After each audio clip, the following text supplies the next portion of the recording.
جو لوگ مخلص ہوتے ہیں وہ دعوے نہیں کرتے، اور جو لوگ اخلاص سے خالی ہوتے ہیں ان کی زبانوں پر دعوے ہوتے ہیں۔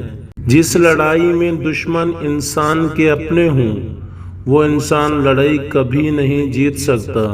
اکیلا ہونے کی سب سے اچھی بات جب آپ دکھ، تکلیف اور پریشانی میں ہوتے ہیں تو آپ کو سننے والی بس اللہ کی ذات ہوتی ہے۔ دماغ کو ہمیشہ ٹھنڈا رکھو، دل اور ظرف کو ہمیشہ بڑا رکھو، اپنی آواز میں مٹھاس پیدا کرو، پھر کوئی ناراض ہو تو کہنا۔ اپنے الفاظ کے غلام بننے سے بہتر ہے کہ اپنی خاموشی کے حکمران بن جاؤ۔ لوگ جسے جتنا زیادہ توڑنے کی کوشش کرتے ہیں اللہ تعالیٰ اس انسان کو اتنا ہی زیادہ مضبوط کر دیتا ہے۔ اگر پریشانی آئے تو سر کبھی نہ پکڑو بلکہ سر کو اللہ کے حضور جھکا دو۔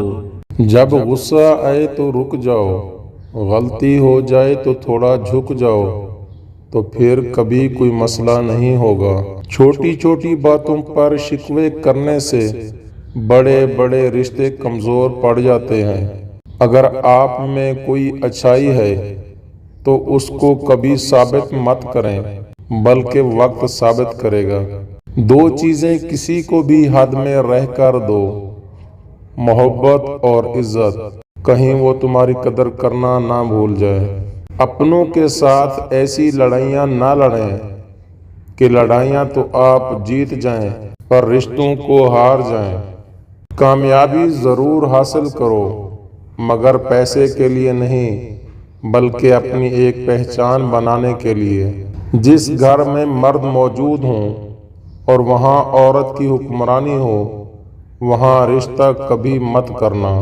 جس انسان کو ہمیشہ یہ خیال رہتا ہے کہ اللہ تعالی ہمارے لیے جو کرتا ہے وہ بہترین کرتا ہے، وہ کمال کا ایمان رکھنے والا انسان ہے۔ گھر میں تتر اور بٹیر رکھنے سے رزق بارش کی طرح برستا ہے۔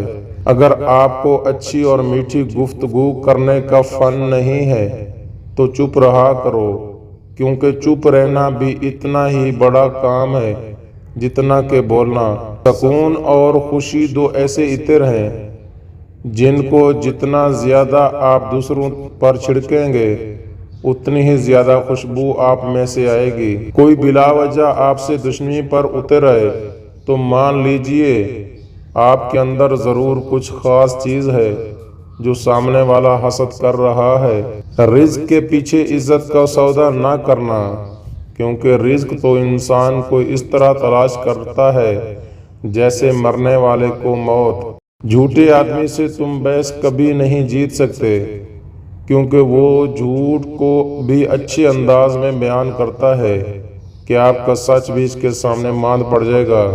گوند کتیرا اور مصری دونوں برابر وزن میں پیس لیں۔ 1 چمچ صبح اور 1 چمچ شام کو شربت بزوری کے ساتھ استعمال کریں۔ اس کے ساتھ آپ کو گرمیوں میں بھی ٹھنڈک محسوس ہوگی۔ بہت ہی بہترین چیز ہے، جگر کی گرمی کو دور کرتا ہے، معدے اور مثانے کی گرمی کو بھی دور کرتا ہے۔